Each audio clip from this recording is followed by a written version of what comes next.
증인 비상계엄 선포한 2024년 12월 3일 오전 10시에 국무회의가 정상적으로 개최가 됐었죠. 해제 국무회의 12월 3일 비상계엄 선포 당일 오전 10시에 51회 국무회의가 열렸었잖아요. 예, 네. 세종시에서 열렸습니다. 예, 증인께서 주재를 하셨잖아요. 예. 그날 국무회의에서 뭔가 이대로면 나라가 국정이 마비된다 이런 얘기가 혹시 국무위원들 사이에 논의된 게 있었나요?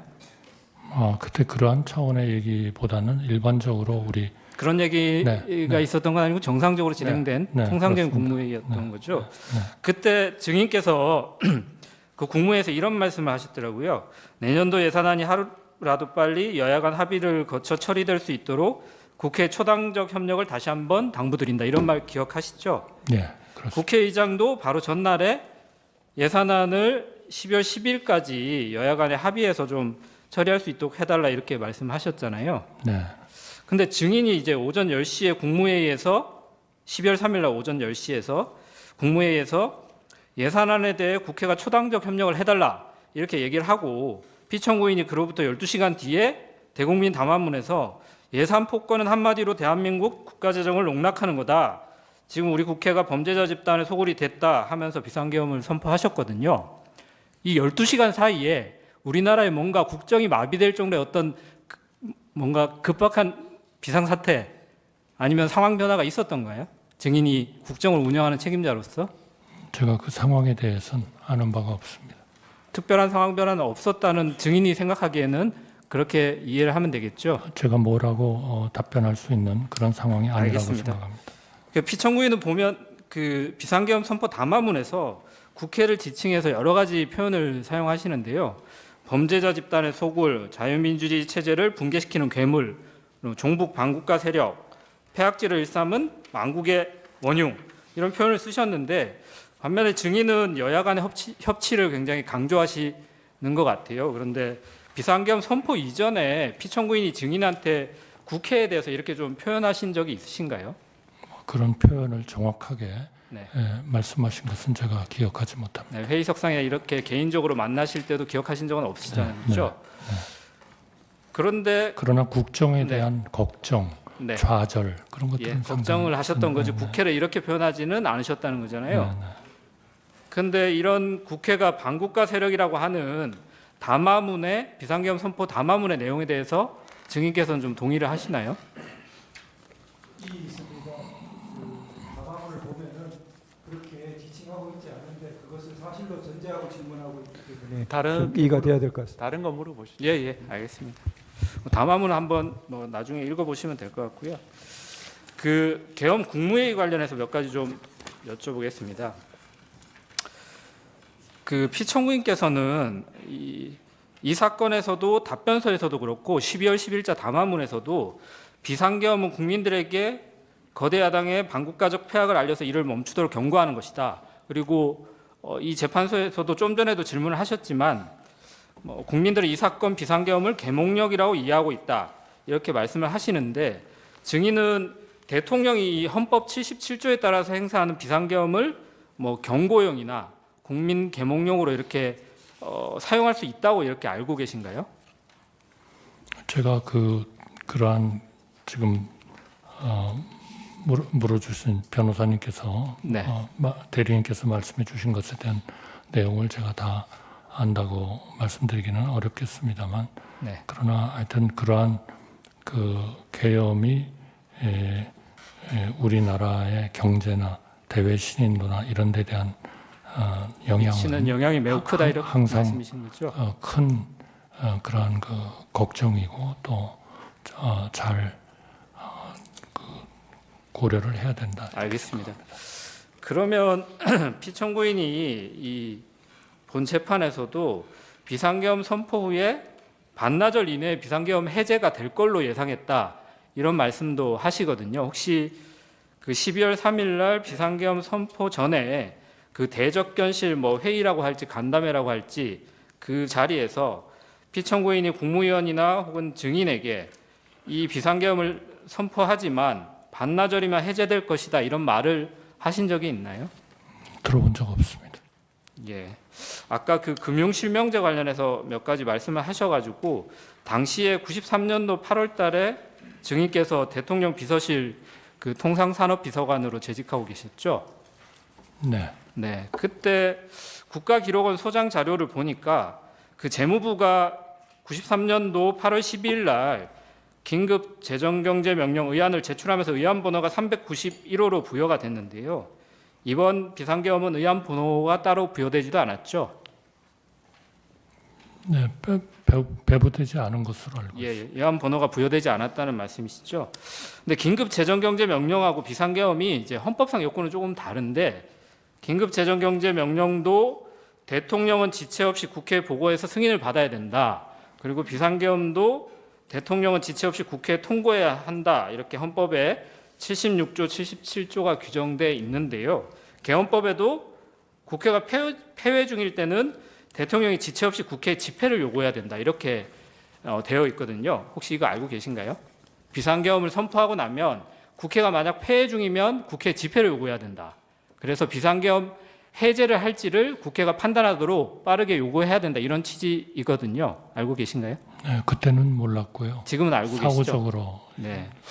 근데 그래서 이제 93년도 8월 12일에도 김영삼 대통령이 담화문을 발표하면서 금융실명제에 대해서 대통령의 긴급명령을 심의하기 위해서 임시국회 소집을 요청한다. 이렇게 공식적으로 얘기를 하거든요. 근데 피청구인이 이번 비상계엄 선포 담화문에는 이런 뭐 국회에 대해서 소집을 해달라. 우리가 그 비상계엄 선포를 하니까 여기에 대해서 국회가 좀 판단해 달라. 이런 내용은 없었던 건 알고 계시죠?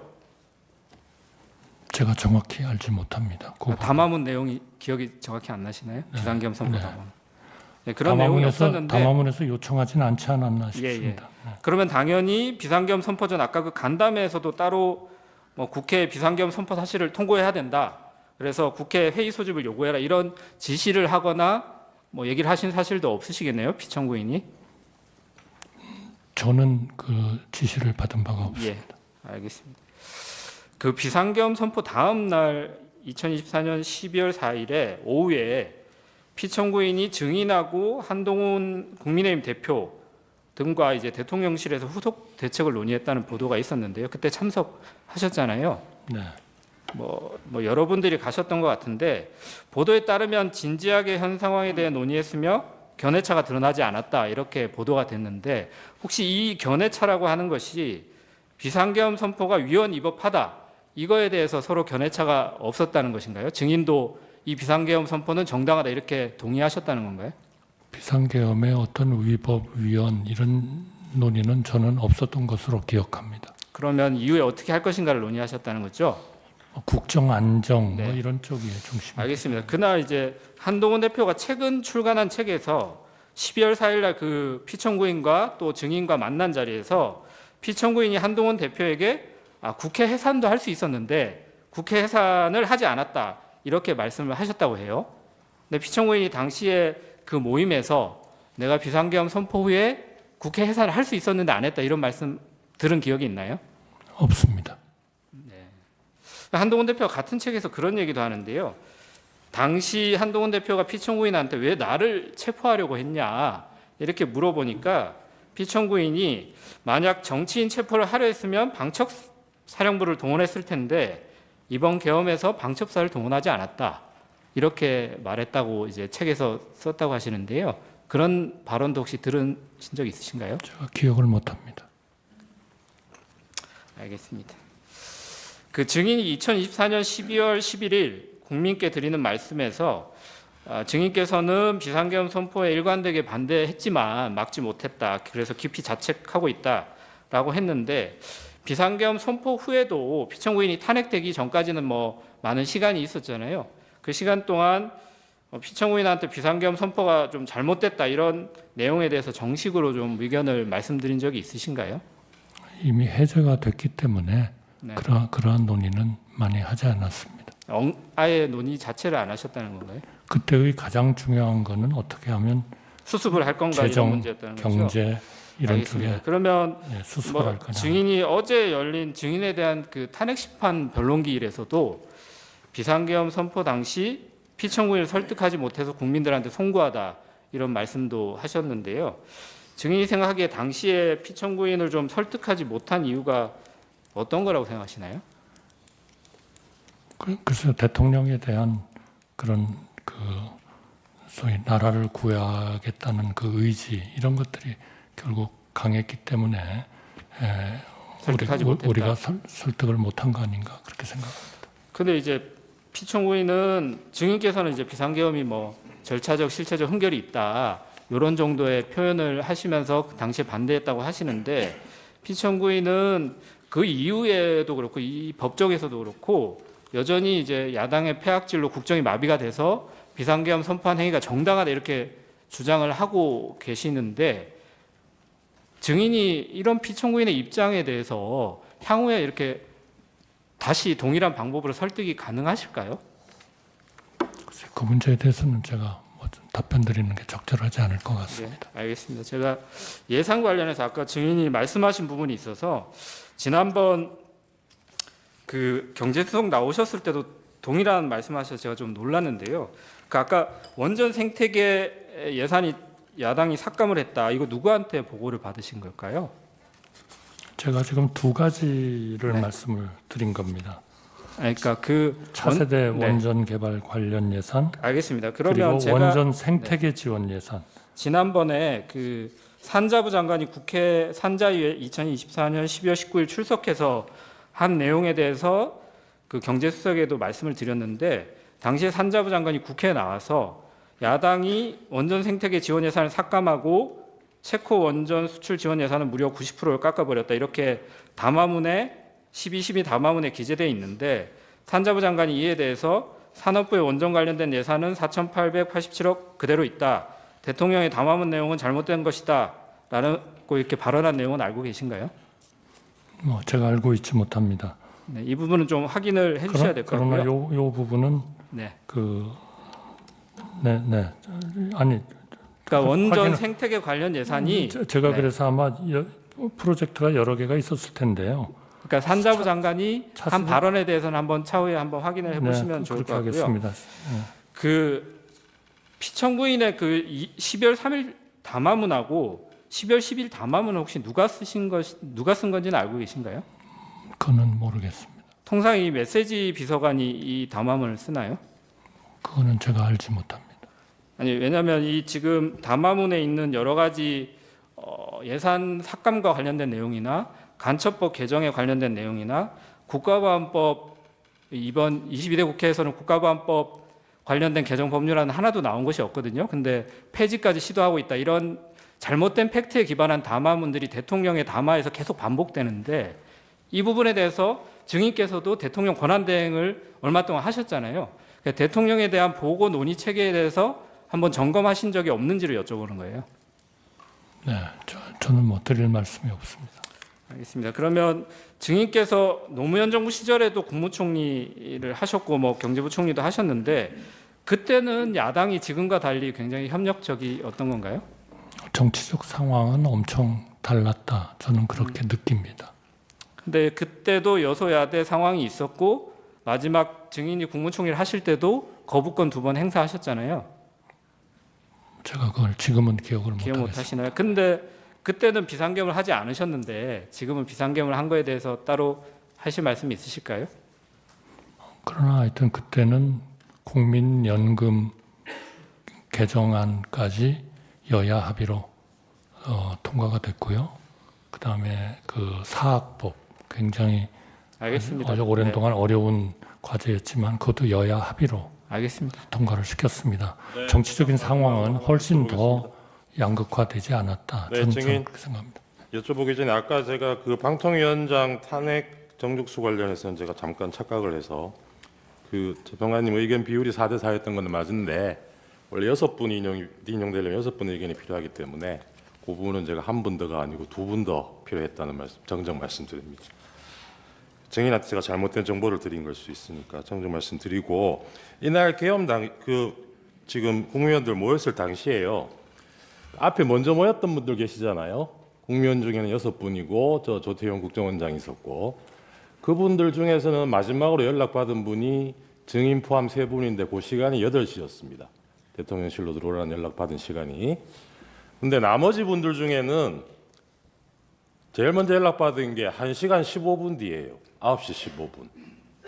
그러니까 증인 8시에 전화 받고 8시 45분쯤 들어가셨다는 거잖아요. 그러니까 그때부터 한 30분 동안 증인이 나무 다른 국무위원들 얘기도 한번 들어봅시다. 그 얘기 꺼내실 때까지, 그때까지는 다른 국무위원 누가 들어올 때까지 기다리는 상황은 아니었죠. 그건 제가 잘 모르겠습니다. 증인은 어떠셨냐고요? 증인도 그때 누구 다른 국무위원들 추가로 더 오기를 기다리고 있던 상황이었어요? 아니죠. 아닙니다. 저는 대통령님께 알겠습니다. 좀 더 국무위원들을 더 그리고 아까 그 계엄 해제 국무회의 할 때요. 제안하겠습니다. 예. 자, 그러면 지금부터 잠시만 주목해 주시기 바랍니다. 제가 구독자분들을 위해서 선물 하나를 준비했는데요. 제가 항상 여러분들께 드리는 말씀이 있습니다. 뉴스만 평소에 잘 챙겨보셔도 돈이 되고 돈을 벌 수 있다라고 말씀을 드렸는데요. 여러분들은 여기 보시는 삼성전자 뉴스를 보고 어떤 생각이 드세요? 아니면 정치인들의 뉴스, 날씨 뉴스를 보고는 어떤 생각이 드시나요? 그냥 뉴스만 보고 끝내는지, 아니면 이 뉴스를 어떻게 이용할 수 있는지, 이 부분을 고민하고 계시는지를 되물어보고 싶습니다. 그 이유가 뭐냐 하면 제가 지난번에 여러분들께 뭐라고 말씀을 드렸었죠? 지금은 반도체 섹터를 눈여겨보셔야 한다고 말씀드렸습니다. 그리고 나서 이런 썸네일들 뉴스를 통해서 많이 보셨을 겁니다. 반도체 내용이 이슈가 됐을 때 부자들은 어떻게 생각한다? 반도체 관련주들은 뭐가 있는지, 어떤 종목이 가장 좋은지, 어디에 투자해야 돈이 몰리는지 자연스럽게 생각한다고 제가 말씀을 드렸죠. 그 이유가 뭐냐 하면 부자들이 봤을 때는 이슈가 곧 돈으로 이어지고 그 이슈가 나에게 돈을 벌어준다는 경험적 확신이 있기 때문에 부자들은 항상 이런 사회적 이슈를 관심 있게 챙겨본다고 제가 말씀을 드렸습니다. 이번에도 마찬가지인데요. 제가 지난번에 시청자분들과 함께하는 주식으로 수익 내기 이벤트를 진행했었죠. 당연히 100% 무료로 진행을 했었고요. 여기 보시면 아시겠지만 제가 지난번에도 구독이라고 보내주신 모든 시청자분들께 반도체 관련주 중에 가장 크게 급등할 딱 한 종목, 많은 종목도 아니라 한미반도체 한 종목을 여러분들께 추천드렸어요. 그러면서 여기 나와 있는 대로 정확히 얼마에 매수해야 하는지, 그리고 수익률이 어느 정도 나왔을 때 팔아야 하는지를 이런 부분들까지 여러분들에게 정확히 알려드렸었는데 지금 실제로 어떻게 되었다? 오른쪽을 보시면 아시겠지만 제가 지난번 문자 발송으로 이 한미 반도체를 소개해드리고 나서 실제로 이렇게 5배 이상 어마무시한 상승이 나왔습니다. 100만 원만 투자를 했어도 무려 500만 원이 넘는 수익금이 생긴 거죠. 그래서 당시에도 굉장히 많은 분들이 제가 드린 이 한미 반도체로 수익을 내실 수가 있으셨을 텐데요. 다시 한번 축하드린다고 말씀을 드리겠고 이번에도 마찬가지입니다. 앞으로도 2024년, 2025년 계속해서 기대해볼 섹터는 AI입니다. 그 중에서도 AI 반도체는 그 누구도 부정할 수 없는 미래 성장 산업입니다. 그러면 우리가 어떻게 생각해 볼 수 있을까요? AI 반도체 종목 중에 앞으로 크게 대장 역할을 하면서 10배 이상 급등할 수 있는 텐베고 종목을 지금부터 열심히 추적해야 한다는 겁니다. 큰 돈을 투자하지 않더라도 월급의 일부분 아주 소액이라도 이 종목을 모아가야 수백 %의 수익률을 손에 쥘 수 있는 것이죠. 지금 여러분이 보고 계시는 이 유튜브 또한 AI 반도체와 아주 밀접한 연관이 있고 반도체야말로 대한민국의 핵심 산업으로 앞으로 더더욱 시장은 성장할 수밖에 없습니다. 그렇기 때문에 제가 이번에도 뭘 보내드리고 있냐면 지난번과 똑같이 구독이라는 문자를 보내주시면 제가 AI 반도체 관련주 중에 앞으로 대장주 역할을 하면서 주가가 가장 크게 급등할 한 종목을 여러분들께 문자 발송으로 종목명과 사고 파는 시점을 모두 알려드릴 건데요. 그 문자를 받고 여러분들이 주식으로 돈 버는 연습을 한번 해보셨으면 좋겠고요. 혹시라도 나는 주식을 하지 않는다 하시는 분들은 주변에 주식하시는 지인분들에게 말씀을 해주셔도 되고요. 아니면 연세가 있으셔서 투자가 어렵다 하시는 분들은 이 종목을 자녀분들에게 한번 사봐라. 이걸로 한번 수익을 내봐라. 이렇게 조언을 해주실 수도 있는 거겠죠. 그래서 지금 이 영상을 보시는 시청자분들 중에 나도 이번 종목이 좀 궁금하다 하시는 분들은요. 누구나 상관없이 그리고 어느 시간대나 상관없이 부담없이 010-2514-5930번으로 구독이라는 문자 보내주시면 제가 이번에도 똑같이 무료 추천 급등주 문자를 보내드리겠습니다. 이해되시겠죠? 제 번호 010-2514-5930번으로 구독이라는 문자 보내주시면 여러분들이 직접 이슈를 통해서 돈 버는 연습을 해보실 수가 있는 거고 제가 돈을 받는 것도 아니고 투자를 대신해 드리는 것도 아니기 때문에 부담 없이 신청해 주시면 되는 겁니다. 그리고 수익이 나면 저는 다른 것은 하나도 바라지 않습니다. 제 채널에 구독, 좋아요 한 번씩만 눌러주시라 이렇게 다시 한번 말씀을 드리겠습니다.